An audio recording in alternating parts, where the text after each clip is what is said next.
মিন মিন মিন মিন মিন মিন মিন মিন মিন মিন করে বলতে চাই, ময়ূখ রঞ্জন ঘোষ, আপনি কেমন আছেন? আজ কলকাতার কিছু সোশ্যাল মিডিয়াতে দেখতে পাচ্ছি যে তারা আজ ভালো নেই, কারণ আপনাদের গুজবের কারণে। কলকাতার বিভিন্ন সোশ্যাল মিডিয়ায় দেখা যাচ্ছে বাংলাদেশি পর্যটক না থাকায় তাদের ব্যবসায় ধস নেমে এসেছে, অর্থনৈতিক অবস্থাও তাদের খারাপ। 50% ব্যবসা চলছে শুধু ইন্ডিয়ান মানুষদের দিয়ে, কিন্তু 50% বাংলাদেশি পর্যটক যাতায়াত বন্ধ করে দেওয়ায় তাদের ব্যবসায় ধস নেমে এসেছে। এই সেক্টরগুলোর মধ্যেই পড়েছে হসপিটাল এবং হোটেল রেস্তোরাঁর মালিকেরা, যারা কঠিন লসে বসে আছে। কি জবাব দিবেন ময়ূখ রঞ্জন? আপনি কি জবাব দিবেন আপনার বাংলাকে? এবং আজকে একটি পত্রিকায় দেখলাম যে 3 লক্ষ রিক্সা কলকাতায় নিয়ে যাচ্ছে, তাও আনন্দবাজারের মতো পত্রিকায়। দাদারা, আপনার কি খান, কি পাতা খান? আপনি যদি আমাদেরকে একটু বলতেন তাহলে খুব ভালো হতো। আমরা সেই পাতাটা যে কি পাতাটা খান আমরা তো বুঝতে পারি না। আগে তো ভাবতাম যে শুধু আমরাই খেয়ে আর কি ভুলভাল বলতাম, কিন্তু এখন তো আপনারাও ভুলভাল বলছেন। দাদা, আপনারা কি ধরনের পাতা খান? আপনারা যদি একটু বলতেন তাহলে খুব ভালো হতো। আনন্দবাজারের মতো একটি পত্রিকা বলছে 3 লক্ষ রিক্সাওয়ালা রিক্সা নিয়ে তাদের কলকাতা দখল করতে গিয়েছে, কলকাতা দখল করে নিয়েছে। আর এর সাথে রয়েছে আমাদের ময়ূখ রঞ্জন ঘোষ, যিনি পাদে ভোস ভোস কথা দিয়ে চালিয়ে দিচ্ছে তার আর বাংলা, রিপাব বাংলা। এটাকে রিপাব বাংলা বলা উচিত, রিপাবলিক বাংলা নয়। পাপে পুরি ইনভলভ, এমন কোনো পাপ নেই এই ময়ূখ রঞ্জন করেনি। হকারি থেকে শুরু করে বাসের কন্ট্রাক্টরের মতো ব্যবহার, হেল্পারের মতো ব্যবহার। সে তো কোনো টিভি শোতে এসে ভালো নিউজ প্রেজেন্ট করতে পারছে না, তাই হকারের মতো যা ইচ্ছা তাই ভুলভাল বকে দিচ্ছে। আনন্দবাজার কি লিখলো? কি যে খেয়েছে কি জানে, আল্লাহ জানে কি খেয়েছে, ওদের ভগবানই জানে ওরা কি খেয়েছে, কি খেয়ে যে লিখেছে 3 লক্ষ রিক্সাওয়ালা নাকি তাদের কলকাতা দখল করতে গিয়েছে। ভাবা যায়, তাদের কলকাতায় বাংলাদেশি পর্যটকই নেই, তার রিক্সা লাগিয়ে ওখানে কি করবে? বাংলাদেশি পর্যটক নেই বলে তাদের হোটেল রেস্তোরাঁ, হসপিটাল, মুদিখানা, বিভিন্ন ব্যবসার সেক্টরে তাদের অর্থনৈতিক ধস নেমে এসেছে। তারা সোশ্যাল মিডিয়ায় এসব বলাবলি করছে ইন্ডিয়ান মানুষেরা, আমরা সেসব এপার বাংলার মানুষ দেখছি। এ দুপার বাংলা নিয়ে এদের এত মাথা ব্যথা কেন? এরা কি চায়? শুধু গুজব রটিয়ে রটিয়ে রটিয়ে এরা কি বোঝাতে চাচ্ছে? জবাব চায় ওপার বাংলার মানুষ, এপার বাংলার মানুষ। আগে ভাবতাম ময়ূখ রঞ্জন বাবু বা ময়ূখ রঞ্জন ঘোষ, যিনি হকার সাংবাদিকতা নামে সাংঘাতিক একটা অবস্থানে ছিল, এখনও আছে এবং সেই সব নিউজ এখনও প্রতিনিয়ত করে যাচ্ছে। এখন দেখছি আনন্দবাজারের মতো একটি পত্রিকাও ভুলভাল লেখালেখি শুরু করে দিয়েছে। দাদাবাবুরা, আপনারা গঙ্গা জলে গিয়ে স্নানটা করে নিন, কারণ এই যে উল্টো পাল্টো বলছেন না, এটা মোটেও ঠিক করছেন না দাদাবাবুরা।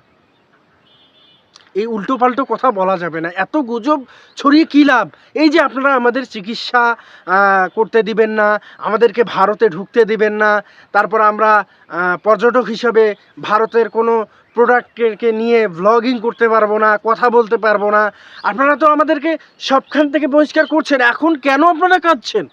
এই যে কলকাতা সহ আরও যে বিভিন্ন রাজ্যগুলো আছে, এই রাজ্যগুলো বাংলাদেশি পর্যটক নেই বলে তাদের কেনা বেচা কমে গেছে, একেবারেই কমে গেছে।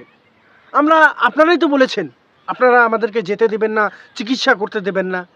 আমরা পাকিস্তানে যাব, পাকিস্তানের মতো একটি জায়গায় আমরা পাকিস্তানের প্রোডাক্ট ব্যবহার করব, পাকিস্তানের প্রোডাক্ট রিভিউ করব। আমাদের বাংলাদেশে কি ভালো ডাক্তার নাই? আমাদের বাংলাদেশে কি উন্নত মানের ডাক্তার নাই? আমরা কি পারি না? শুধু আপনারাই পারেন? আরে ময়ূক রঞ্জন বাবু ঘোষ, একটু একটু একটু একটু ভাবেন। ওই মিনমিন মিনমিন মিনমিন মিনমিন করে ভাবার কোনো দরকার নেই, ওই মিনমিন মিনমিন মিনমিন করে বলার কোনো দরকার নেই। আপনাদের গুজব পরিমাণটা এত, বাংলাদেশের মানুষ বুঝে ফেলেছেন। বাংলাদেশের মানুষ অলরেডি সব কিছু জেনে ফেলেছেন যে আপনারা কি পরিমাণ গুজব রটাতে পারেন। আপনাদের গুজবের পরিমাণটা কি, খেলে কি ধরনের গুজব আপনারা রটান, সেটা বাংলাদেশের মানুষরা অল্পতেই বোঝে। চিকিৎসার জন্য বহু জায়গায় যেতে পারবো। আমাদের দেশে এই যে কিছুদিন আগেই আমাদের ময়ূক রঞ্জন ঘোষ তিনি বলেছেন বিরিয়ানি নাকি 300 টাকা। আরে বিরিয়ানি তো বাংলাদেশে 300 টাকা লাগেই না, 300 টাকা হলে 4 প্লেট পাওয়া যাবে।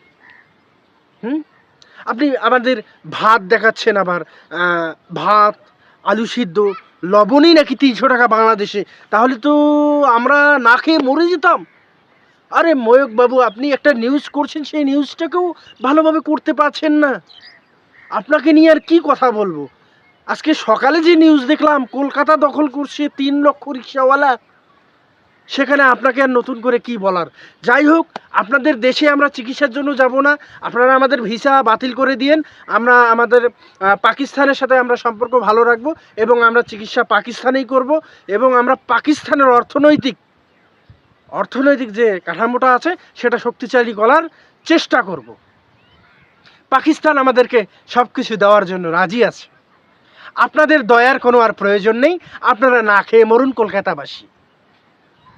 আমরা চেয়েছিলাম দু দেশের মধ্যে বন্ধুত্ব সুলভ একটা সম্পর্ক থাক, কিন্তু আপনারা সেটা চাচ্ছেন না, তাই আমাদেরও আর দরকার নেই। কি ময়ূক রঞ্জন বাবু, আপনি কি আমার ভিডিওটা দেখছেন? দেখে অবশ্যই কিন্তু জানাবেন, মিন মিন মিন মিন মিন মিন করে জানাবেন। আর যদি কোনো ধরনের পাতা থাকে না, সে পাতাটা আমাদেরকে দেবেন, আমরাও এখন থেকে সেটা সেবন করব। আপনি মিন মিন মিন মিন করে আপনার মাথার ভিতরে যে কোন পাতাটা আছে বা কি পাতা, কোন কালারের পাতাটা আছে, আপনি মনে হয় গঙ্গায় এখনো ডুব দেননি। গঙ্গায় ডুব দিন এবং দেখুন আর বাংলা কি জানতে চায়। বাংলা কি নতুন করে কিছু জানতে চায়? আসলেই কি বাংলা কিছু জানতে চায়? শুনুন, সর্বশেষ একটা কথা বলি। আমরা বাঙাল, আপনারা আমাদেরকে বাঙাল বলেন না, আমরা বাঙাল। ওই বাঙালরা না সবসময় একত্রই থাকে, আমাদের মধ্যেই কোনো ভেদাভেদ নেই, আমাদের মধ্যে ওই জাত ফাত নিয়ে লড়াই হয় না দাদা বাবু। আপনারা যতই চেষ্টা করুন কোনো লাভ নেই। আমরা দিন শেষে হিন্দু, বৌদ্ধ, খ্রিস্টান, যারা সনাতন ধর্মী আছে, বা আমরা যারা আছি মুসলমান, ওই দিন শেষে না আমরা সকলেই একসাথেই একটা বাংলাদেশেই থাকি। সো আমাদের ভাই বোনদের কীভাবে রক্ষা করতে হয় সেটা বাংলার জনগণ জানে। আপনাদের মতো রিপাবলিক বাংলা বা ওই কিছু কিছু মিডিয়া এগুলো জানিয়ে দেওয়ার কোনো দরকার নেই, মিথ্যা অপপ্রচারের কোনো দরকার নেই। আমরা বাংলাদেশিরা সবসময় এক ছিলাম, এক আছি এবং এক থাকব। কিচ্ছু করার নেই, আপনাদের কিচ্ছু করার নেই। ওই মিনমিন মিনমিন মিনমিন মিনমিন করে আরও গুজব ছাড়া যান, কোনো সমস্যা নেই। বাংলাদেশের মানুষ বুঝে ফেলেছে। এই যে আমার ভিডিওটা আমি বলছি না, আপনি তো আমাকে দেখছেন, এটা ততক্ষণে 1 মিলিয়ন ক্রস করে গেছে। আর ক্রস করে গেছে মানেই আপনার বুকে যে বেঁধেছে। আপনাদের কলকাতা এখন না খেয়ে বসে থাক, আমাদের কি? আপনারাই তো আমাদেরকে আসতে বারণ করেছেন, তাই আমরা আসতেছি না। আমরা আপনাদেরকে সম্মান জানাচ্ছি, আমরা আপনাদেরকে রেসপেক্ট দিচ্ছি। আমাদেরকে বাধা করেছেন, আমরা আর যাব না। আপনারা কি করেন করেন, আপনারা বন্ধুসুলভ আচরণ করলে আমরাও বন্ধুসুলভ আচরণ করব। আপনারা বন্ধুসুলভ আচরণ করবেন না, আমরাও বন্ধুসুলভ আচরণ করব না। That's it. এর থেকে আর বেশি কিছু চাওয়া পাওয়ার নেই। দিন শেষে একটা কথাই বললাম, হিন্দু, বৌদ্ধ, খ্রিস্টান যারাই আছে না কেন, বাংলাদেশি যারা বাংলাদেশে থাকে, তারা কখনো ওই আপনাদের উস্কানিমূলক নিউজ বা ভিডিওতে কোনো কাজ হবে না।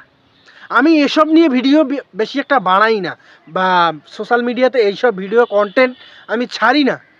কিন্তু এই যে গত কিছু এই 3-4 মাস থেকে যা শুরু হয়েছে, মানে দেখতে দেখতে দেখতে দেখতে আর মাথাটা ঠিক নেই। তাই আজকে আমার যা মন থেকে বলার সব বলে দিলাম, সব কিছু বলে দিলাম। সহ্যের একটা সীমা আছে। আমার কাজ অন্য কিছু সোশ্যাল মিডিয়ায় করার, কিন্তু আপনারা এমনভাবে একটা অপপ্রচার করছেন, মানে আমাদের দেশে ভালো ডাক্তার নেই, আমাদের দেশে ভালো কোনো চিকিৎসা ব্যবস্থা নেই, একটা আপনাদের দেশেই যেতে হবে, আপনাদের দেশেই সব কিছু আছে। থাকেন আপনাদের কলকাতা শহর, আরও যে যে শহরগুলো আছে সেগুলো নিয়ে থাকেন না। আপনাদের অর্থনৈতিক ক্ষতিটা আপনারাই করছেন, আমরা করছি না। ময়ূক রঞ্জন বাবু, পাতাটা একটু বেশি করে খাবেন, আর একটু বলবেন যে কোন ধরনের পাতা খান। আপনি তো এখনো স্নান করেননি, স্নানটা করার আগে আমাদেরকে বলে দিবেন। আর